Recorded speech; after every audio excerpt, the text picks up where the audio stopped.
Estepes, né? Eu dizendo que se nas áreas de estepes, que geralmente estepe a gente encontra em áreas de clima semiárido, semiárido frio, a gente encontra estepe.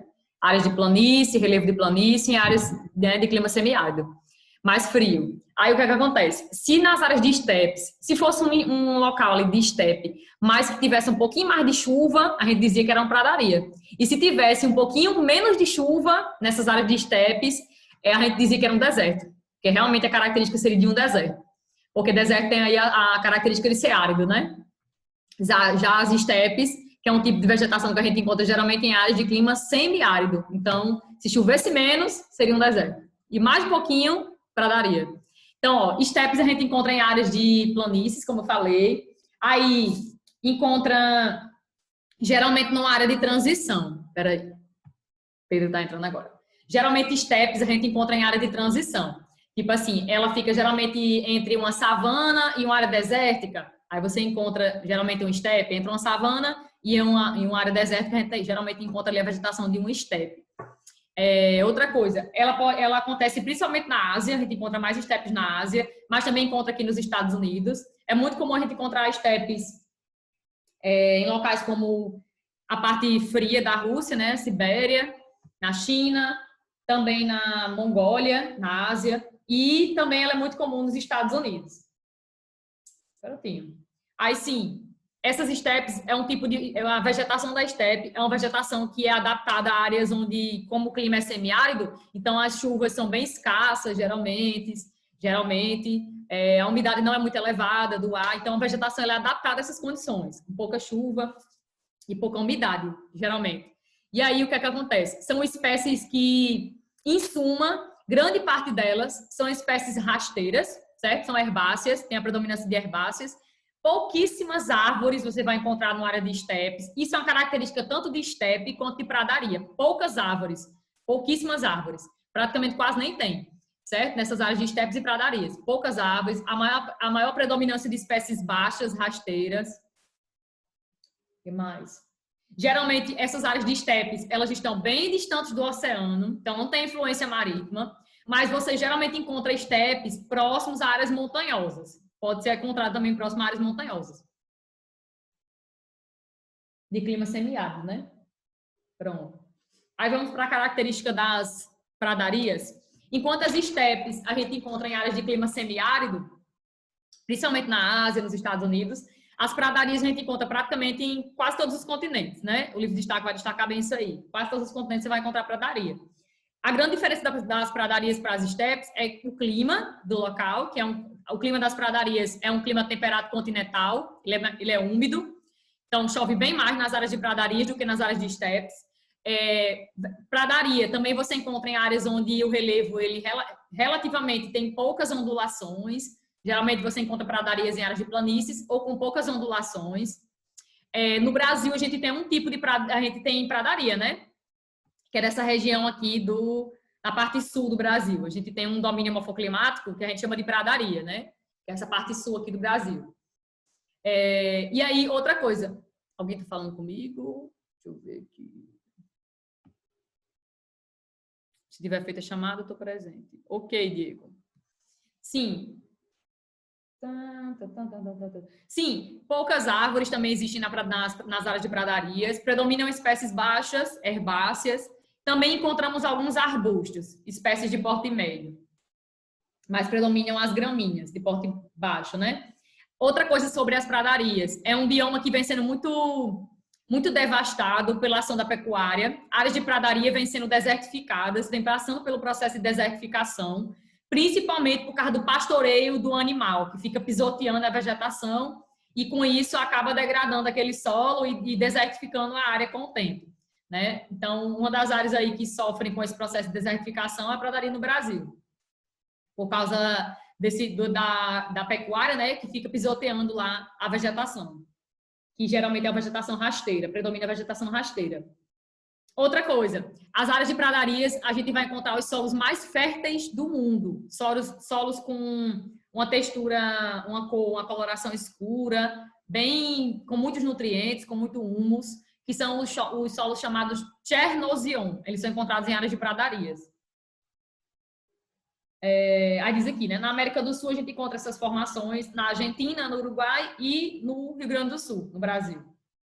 Mas também a gente encontra pradaria nos Estados Unidos, no sul do Canadá, no sul da América do Sul, no caso já falei, no sul da América do Sul, né? E no leste da Europa. Encontra pradarias. Aí agora as savanas. Vamos lá. As savanas, existem várias savanas, né? Existem vários tipos de savanas, não é uma coisa só. Mas aqui a gente está falando de características gerais. No caso, no Brasil, a gente tem 2 tipos de savanas, né? Tem aqui o cerrado e dizem que estima-se que a nossa caatinga ela seja um tipo de savana, né? Savana estépica. É uma savana estépica. Por ter aí uma característica de clima semiárido, seria uma savana estépica. Mas, enfim, a gente conhece como savana brasileira mesmo, fala bastante, é o cerrado. Mas existe também essa denominação para a nossa caatinga, savana estépica. Mas existe savana tanto aqui na América, né, quanto existe na África, na Ásia e aqui na Oceania. Ela está presente basicamente aí em grande parte do mundo. Principalmente dentro dessa zona aí intertropical do globo. É uma vegetação de porte herbáceo arbustivo, né? Predominam tanto espécies arbustivas quanto espécies herbáceas. Você também encontra algumas árvores, mas elas são bem espaçadas. As árvores são espaçadas, são distantes umas das outras, geralmente. Algumas áreas de bosques. Encontra também espécies com um tronco retorcido, espécies com um tronco bem espesso e...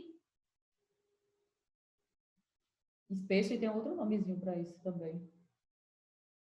Tronco espesso? Sim, o tronco duro, né? As árvores têm um aspecto retorcido, tronco retorcido. Árvores que conseguem, muitas vezes, reter água no seu tronco, e isso faz com que ela consiga sobreviver bastante tempo sem água, né? Então, ela consegue reter. E exemplos de espécies com um tronco bem espesso, né? De tipo de savana, característico de savana. Aqui no Brasil, a gente tem a barriguda, e na África, a gente tem os baobás, né? Que é típico do continente africano, os baobás. Que vocês já devem ter lido aí o Pequeno Príncipe e viram que fala muito de baobá, né? No Pequeno Príncipe. Quem já leu o Pequeno Príncipe? Amo, de paixão, forever. Pequeno Príncipe. Acho que foi a partir do Pequeno Príncipe que eu conheci os baobás e fiquei com a vontade de conhecer mesmo pessoalmente. Aí, no ano de 2017, salvo engano, eu fui na cidadezinha ali na região metropolitana de Natal, não sei qual é o nome, meu Deus do céu, que tem um baobá. Ele é bem grande. Geralmente, essas espécies com um tronco bem espesso, elas têm um diâmetro bem grande, né? Chega a atingir, sei lá, 11 metros ou até mais do que isso de diâmetro. São bem grandes. Armazena muita água no seu tronco.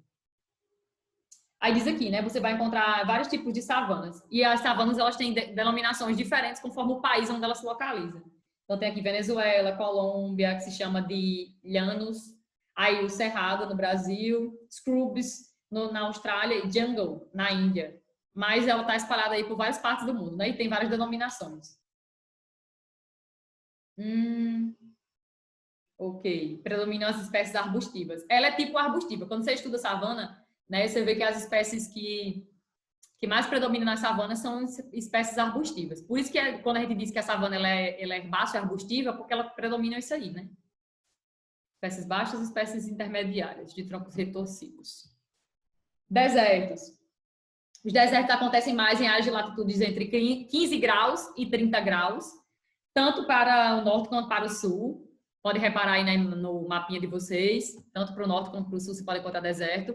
Aí desertos, tanto você pode encontrar desertos quentes quanto desertos frios, né? Mas aqui, ó, localização dos principais desertos quentes. Então, esse mapa não está evidenciando aí todos os tipos de desertos. Está evidenciando as características dos desertos quentes. Então, onde mais tem, né? Kalahari, Namíbia, o Saara, que é o maior do mundo, quente, né? Mas o maior do mundo mesmo é a Antártida, que é um deserto frio.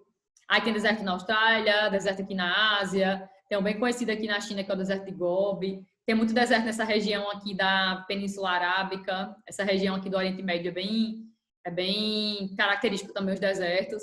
Tem deserto na América do Sul, deserto nessa parte aqui da América Central, pegando os Estados Unidos também.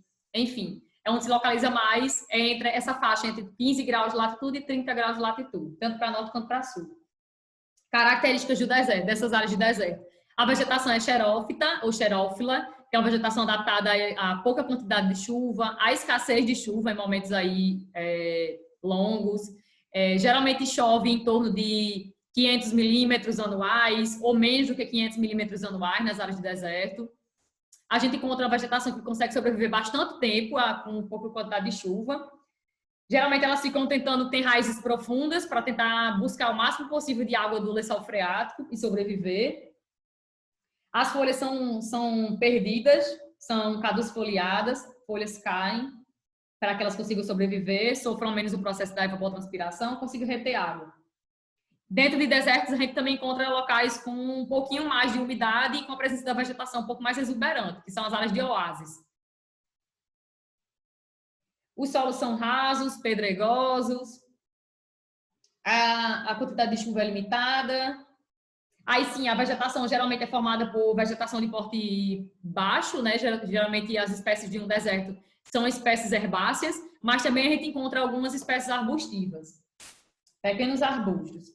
E geralmente a vegetação de arbustos que a gente encontra dentro de deserto é uma vegetação bem esparsa, distante umas das outras, as espécies. Aqui no livro de vocês tem exemplos, pode olhar as imagens aí de desertos, locais de desertos. Olha.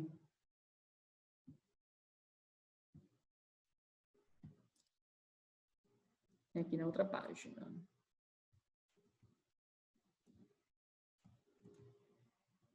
Duas imagens para retratar o deserto.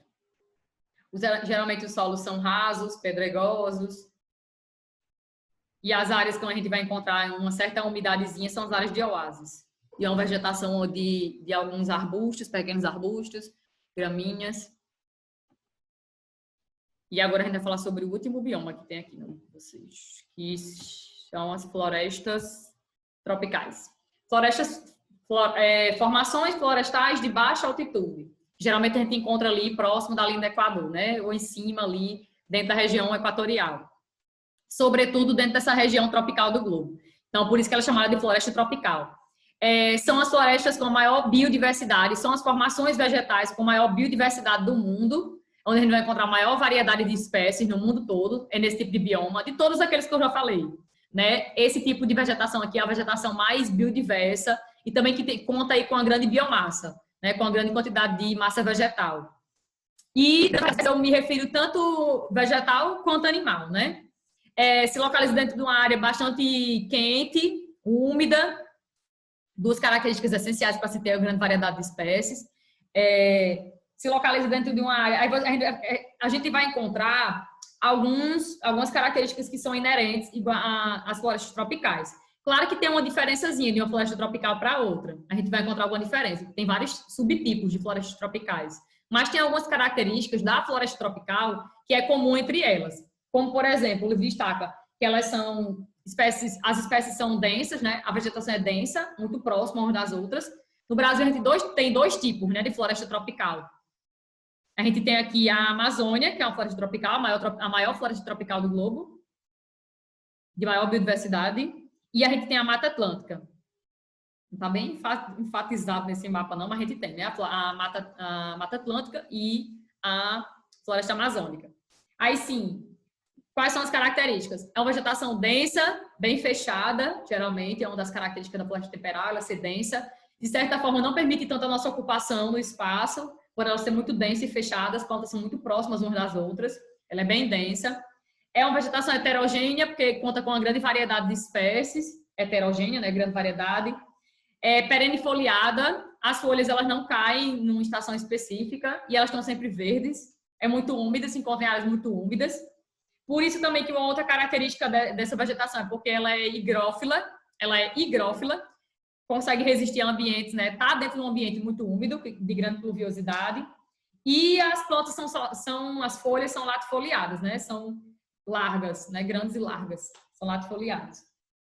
A gente vai encontrar diversos tipos e portes, com muitos cipós em seus troncos e galhos. Aí diz aqui que existe tanto no Brasil, né, o exemplo que eu já dei aí, a floresta amazônica, a Mata Atlântica, encontra na África, na América Central, na Ásia, Vietnã, Laos, Camboja, Tailândia, mas na Ásia, a floresta tropical ela é uma das mais devastadas, né? Do mundo, dentro da Ásia, é uma das áreas mais devastadas. Cerca de 60% das áreas de floresta da Ásia já foi devastada. Vietnã, Laos, Camboja, Tailândia, da Ásia, parte da Oceania também a gente não encontra. Nova Guiné, Borneo e a costa norte da Austrália. Que não está caracterizada aqui, né? Mas enfim, no mapa. Deixa eu ver se falta outra coisa. Falta falar só do intenso desmatamento. Pronto. Esse bioma ele vem sendo muito devastado ao longo do tempo, principalmente para atividades ligadas a atividades econômicas, né? Ligadas ao desmatamento, para a produção de aproveitamento da madeira, para N coisas, mas também áreas que vêm sendo utilizadas para agricultura, para extração mineral, para pecuária, enfim, vem sendo fruto aí de várias atividades econômicas. Então, o desmatamento é a atividade, né, que mais vem devastando essas áreas de florestas tropicais. Terminei essa parte. Agora vamos falar dos hotspots. Já ouviram falar em hotspots? Acho que eu não coloquei aqui o hotspot. Coloquei não. Hotspots. O que é um hotspot? Pontos quentes, né? Hotspots. Áreas quentes. Hotspots. É um conceito que é muito comum em ecologia. Acho que vocês veem em biologia também. Hotspots. Hotspots são áreas extremamente ameaçadas. Tipo assim, biomas extremamente ameaçados no mundo todo. Ameaçados por atividades humanas, né? Como desmatamento, queimada, enfim, exploração da madeira, dos animais, da área também. Enfim, tem algumas características que fazem com que um bioma ele seja considerado um hotspot. Primeira coisa que a gente tem que saber é que esse conceito chamado hotspots... Deixa eu ter uma parada aí. Eu coloquei aqui e não mostrei para vocês. Espera aí, vocês vão ver agora. Estão vendo, não é o mapa de hotspots?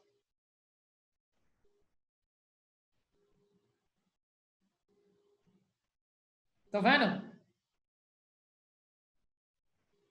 Estão vendo o mapa? Oi? Oi? Vocês estão vendo o mapa? Tá vendo, Ana Beatriz, tá dando pra ver. Maria, tá bom. Pronto. Tem 34, se vocês contarem aí, tem 34 hotspots no mundo. 34 áreas altamente ameaçadas de deixar de existir, de entrar em extinção total, né? Tanto suas espécies de animais quanto de vegetais. E aqui, principalmente no tocante às espécies de vegetais. Por quê? Porque para uma área, para um bioma ser chamado de hotspot, ele tem que atender algumas características.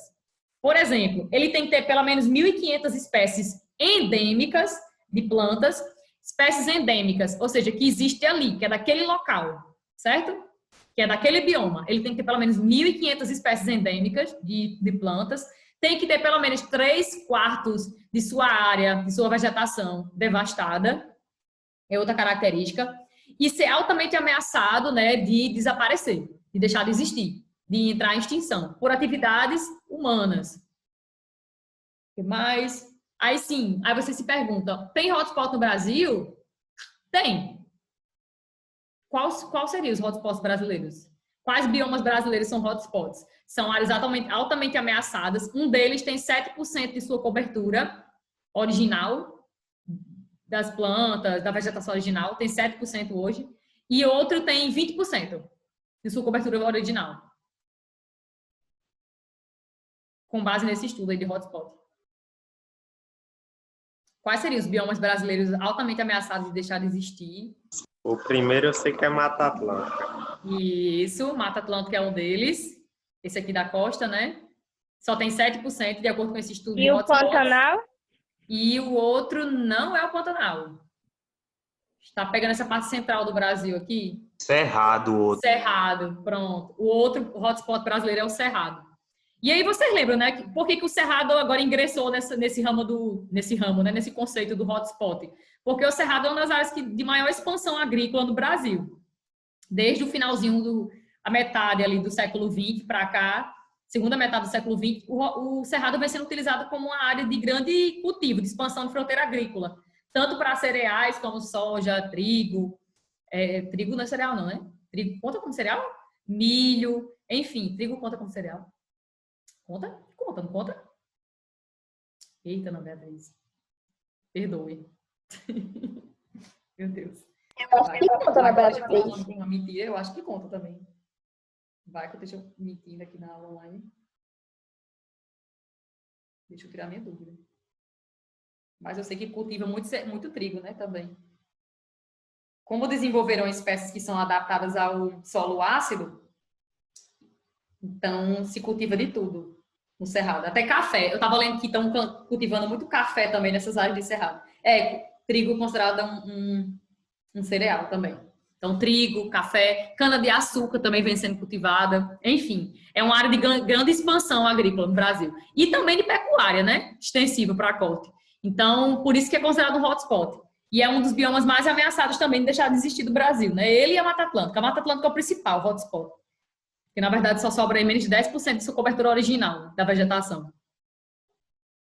Embora só tenha esses 34 hotspots, o estudo ele pode ser aprofundado e aumentar essas áreas aí com o tempo, né? Só Deus sabe o que vai acontecer.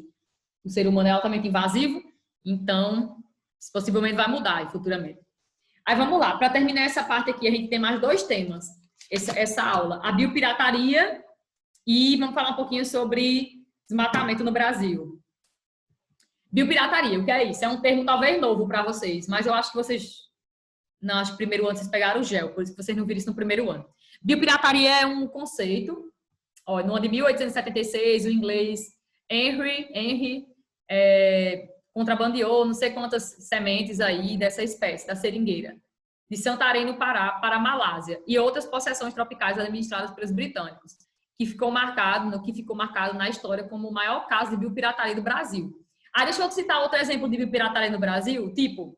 No início da colonização do Brasil, e até antes do Brasil começar a ser colonizado de fato, já existia biopirataria no Brasil. A extração do pau-brasil é um exemplo, do primeiro exemplo, na verdade, eu acho que a gente tem, de biopirataria no Brasil. Quando você extrai um material genético, planta, quando você leva um animal de um local para o outro, você está combatendo, você está fazendo o quê? Praticando um crime.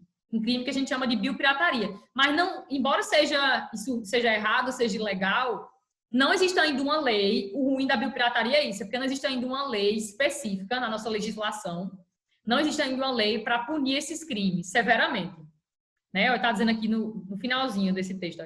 O incrível é que não existe ainda uma legislação específica para isso, que define a biopirataria como um crime previsto em lei. Então a gente sabe que é ilegal. Tipo assim, você vem aqui para o Brasil, na Amazônia, você vai lá para a Amazônia, retira uma espécie lá de vegetal que você descobriu, ninguém sabia o potencial daquilo ali, você descobre que dá para fazer um medicamento com aquela espécie. Aí você leva para o seu país, você tirou uma mudinha, levou para o seu país para cultivar e você, né, produzir ali o produto que você descobriu, medicinal. Aí o que vai acontecer? Você fez a biopirataria, você transportou um material genético, um material orgânico, uma planta de um local para o outro. Não pode, porque pertence a outro país. E quando chegou lá no seu país, você ainda patenteou, dizendo que é seu. Olha, isso aqui é do meu país, é meu, pertence a mim, está no meu nome. Esse produto que eu estou fazendo aqui é com base nessa espécie e é tudo meu, o processo todo meu. Mas não, você levou. Então você cometeu um crime, que é chamado de biopirataria. Outra coisa que é muito comum também, animais selvagens, né, silvestres, serem transportados de um local para o outro, tanto dentro do Brasil quanto fora do Brasil, isso também acontece, né, para fora. Isso também é outro exemplo de biopirataria, quando você transporta um animal de um local para o outro de forma ilegal, também é biopirataria. Outra coisa que não está aqui no livro de vocês, tem outro termo que é chamado de etnobiopirataria, que é quando você rouba o conhecimento de uma comunidade tradicional, indígena, ribeirinha, enfim. Quando você, por exemplo, eu estou conversando com uma pessoa de uma comunidade indígena, e aí ela me passa diversos exemplos de plantas que são medicinais, que eu poderia utilizar na indústria farmacêutica. Aí eu pego aquelas espécies ali e começo a fabricar esse produto no meu país e patenteio, dizendo que, ó, isso aqui foi meu, foi eu que descobri, estudei para isso e tal, e descobri que fazendo esse remédio aqui, a gente vai ter a cura disso, através daquela espécie, que é minha também. Então, você pegou um conhecimento de uma pessoa, de uma comunidade, de uma sociedade e levou para o seu país dizendo que é seu. Então, isso é etnobiopirataria, que é quando você rouba o conhecimento de uma pessoa, de uma comunidade, enfim. Certo? Isso é etnobiopirataria. Aí tem vários exemplos de etnobiopirataria e de biopirataria no Brasil. O livro cita alguns exemplos aqui, ó, casos de biopirataria. Jararacaana, Cupuaçu, Açaí, Andiroba, Copaíba, Espinheira Santa, enfim, tá vendo? Cada uma vem, geralmente quem mais contribui para a biopirataria no mundo são empresas ligadas a produtos farmacêuticos, para medicamentos, produção de medicamentos, através de plantas medicinais, e também empresas no ramo de cosméticos. São essas empresas assim, que mais comandam esse ramo de biopirataria no mundo. O livro traz até uma estimativa aqui de dinheiro, né, que é obtido com isso. Aqui, ó. Contudo, na grande maioria das vezes, esses tratados não são obedecidos, tratados internacionais, né, para preservação, conservação das espécies, pelas grandes corporações transnacionais. Estimativas superficiais dão conta que o Brasil, detentor do maior patrimônio genético do globo, perde mais de 5 bilhões de dólares por ano com a biopirataria. Porém, esse número parece ser bem maior, uma vez que somente o lucro das empresas farmacêuticas, onde 40% dos medicamentos são de origem natural, vem de plantas, né, medicinais, passe de 400 bilhões, né, de dólares aí por ano. Nesse contexto, o Brasil é um grande fornecedor de material genético para o mundo todo, né? E é um dos países mais atacados para a biopirataria do mundo, né? Para esse roubo de material genético, que é levado daqui para outros locais. Quando chega em outro local, é patenteado e é nosso. Começam a lucrar muito com isso, quem perde é o nosso país, né? Não existe uma fiscalização tão forte, tão significativa, e não tem uma lei, como eu falei, não tem uma lei específica para a biopirataria no Brasil ainda. Embora seja algo antigo, colonial, no nosso país, mas não tem. E nem para a etnobiopirataria também. Aí aqui a gente entra na parte de desmatamento, vamos falar de algumas consequências de desmatamento. Tem aqui ranking do desmatamento. Área desmatada, percentual desmatado. Olha aí, por países. Área desmatada, o Brasil tem primeiro lugar em quilômetros quadrados. Brasil, Indonésia, Sudão, Zâmbia, México, enfim. E no percentual desmatado, aparece aí em 65º lugar.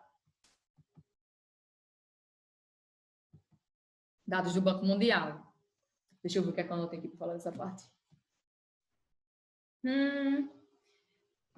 No ano de 2000, a FAO, que é uma instituição que pertence à ONU, ligada à agricultura e alimentação, definiu o termo floresta como uma área de pelo menos 5 hectares, 0,5 hectares, contendo árvores com porte superior a 5 metros de altura e com um dossel de copas que gerem sombra de sobre 10% do solo desta área. Ok. É importante ressaltar que terras agricultadas com monoculturas, pomares ou parques urbanos estão fora desta definição. Atualmente, 5 países, Brasil, Rússia, Canadá, Estados Unidos e China, concentram mais de 50% de toda a área de florestas do globo. E são os países que mais vêm devastando, danificando a sua vegetação também. Sobretudo o Brasil, né? Principalmente. Dessa forma, o desflorestamento ou desmatamento é um termo utilizado para designar essa retirada da vegetação. Essa retirada aleatória tem a ver com muitas coisas, né? Esse processo de desmatamento da floresta tem a ver com muitas coisas, como atividades ligadas à extração da madeira para produzir móveis, para utilizar como portas, janelas, para utilizar também como lenha, para utilizar também área como área para agricultura, para pecuária, para extrativismo mineral, enfim.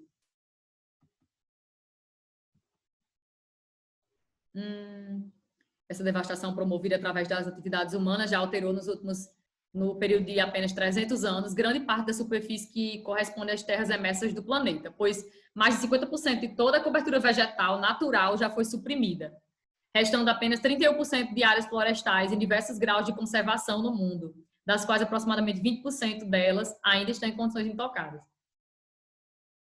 Aqui falando de alguns dados. Já falei, na Ásia eles já perderam 60% de suas florestas. Cerca de 70% de degradação florestal na América Latina. Aí outros fatores podem ser acrescidos como a expansão das áreas agricultáveis, abertura de estradas, eu não falei disso, expansão urbana, extrativismo mineral. As consequências disso tudo, quais são as consequências da retirada da vegetação original? O solo fica exposto à erosão, fica mais pobre, você pode contaminar o solo, você pode assorear o rio, encher o rio de sedimento com a água da chuva, pode fazer com que a área sofra o processo de desertificação também, vai promover ali uma menor umidade, uma menor quantidade de chuva, aumento de temperatura, tudo isso, né? Altera todo o ciclo da água também, quando você retira a vegetação original. Aí aqui no finalzinho tem um quadro síntese, né? Um quadro aí resumindo um pouquinho, bem interessante, as características, né, de cada bioma. Tundra, taiga, floresta temperada, pradaria, estepe, savana, deserto e floresta tropical. Deixa eu ver se falta mais alguma coisa aqui.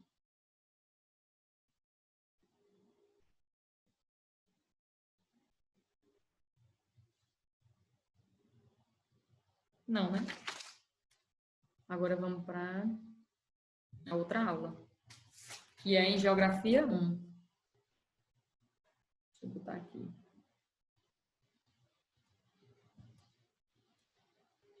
Geografia 2. E Geografia 1. Geografia 1, os grandes domínios de vegetação no Brasil. Aí aqui já tem um percentual, né, uma porcentagem dos biomas brasileiros. Ó. Nós temos 6 biomas no Brasil e aqui já tem uma porcentagem de área que eles englobam no território brasileiro. Eu tinha até dito para vocês que tem um bioma no Brasil que ele pega praticamente quase 50% do território do Brasil, que no caso é a Amazônia. É o maior bioma brasileiro. E tinha dito para vocês também que não existe um tamanho específico para bioma, porque tanto você vai encontrar biomas gigantescos, como biomas um pouco menores. Tipo, no Brasil, os menores biomas são o Pantanal e o Pampas, né? Os Pampas gaúchos, que pega ali o Rio Grande do Sul. Então, e o Pantanal pega um pouquinho de nada do Mato Grosso e um pouquinho de nada do Mato Grosso do Sul. Então, são 2 biomas bem pequenos. Não existe um tamanho específico. Enquanto a Amazônia chega a ser quase 50% do Brasil, aí 10% em torno de Caatinga, em torno de 24% de Cerrado e em torno de 13% de Mata Atlântica. Mas é claro, Ana Beatriz tem 13% de Mata Atlântica mesmo? Não. Não, porque é uma vegetação que foi muito devastada, né? Que a gente vai... Aqui está dizendo a área que deveria pegar, né? Que englobar o Brasil todo. Do Brasil, a área que deveria englobar seria 13%. Mas a gente sabe que desses 3% aí, né, nessa área de 13%, é uma área que foi muito devastada, que conta com poucas espécies hoje em dia. Então, a gente tem 6 biomas. Amazônia, Caatinga, Cerrado, Mata Atlântica, Pantanal e Pampas. Aí aqui vai dizer, na verdade, que a vegetação ela é totalmente dependente do clima. Lembra que eu falei para vocês que o que define o bioma de um local é principalmente a vegetação. E a vegetação ela depende de alguns fatores. E um dos fatores primordiais para a vegetação, para o tipo de vegetação ser isso ou ser aquilo, é o clima do local. Se é quente, se é mais frio, se é úmido, se é mais seco. Então, um dos fatores decisivos para a vegetação é o clima. É por isso que o livro já destaca essa questão aqui logo no início, né? A vegetação ela é o espelho do clima. Então, a gente vai ver que os biomas, toda vez que a gente estiver relacionando um bioma, falando dele, tem que falar, tem que relacionar com aquele mapinha dos climas. Você só vai entender vegetação se você está ligado lá nos mapas dos climas. Para entender que, na verdade, a vegetação ela é um espelho do clima, né? Ela é uma característica ali. Uma das coisas que mais incide sobre ela é o clima do local.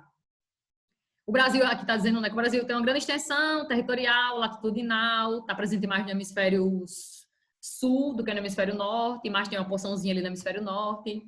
Possui grande extensão, tanto latitudinal quanto longitudinal. É um país que vai contar com uma grande variedade de espécies, tanto de vegetais quanto de animais, com uma grande variedade de biomas. Nós temos 6 biomas, mas é por causa dessa grande extensão que nosso território possui também. Que mais? Aí tem outras espécies, tem outras características gerais, né? Diz aqui que o número de espécies nativas de vegetais existentes no Brasil é estimado em cerca de 56 mil espécies de vegetais. No Brasil, a gente tem a floresta amazônica, a mata atlântica, a mata das araucárias e a mata dos cocais como sendo formações florestais. E do tipo arbustiva, destaca-se a caatinga e o cerrado. E entre as herbáceas, nós temos os campos, né? Que é aquela área ali dos pampas gaúchos, também chamada de campos. Outra coisa, a gente também encontra outras formações vegetais, né? Tem os mangues, geralmente nas áreas costeiras, né? A gente vai encontrar mangues, restingas, vegetação litorânea.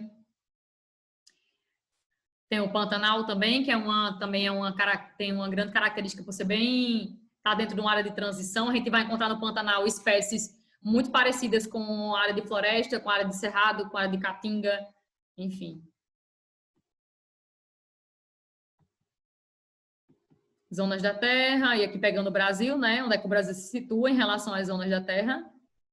Zona tropical, a maior parte dele está dentro da zona tropical, mas pega aqui um pouquinho a zona temperada do sul. E por isso faz com que a gente tenha uma certa diversidade de biomas, de tipos de vegetações. Aqui tem um quadro síntese bem interessante, ó, falando o que a gente já viu lá em cima.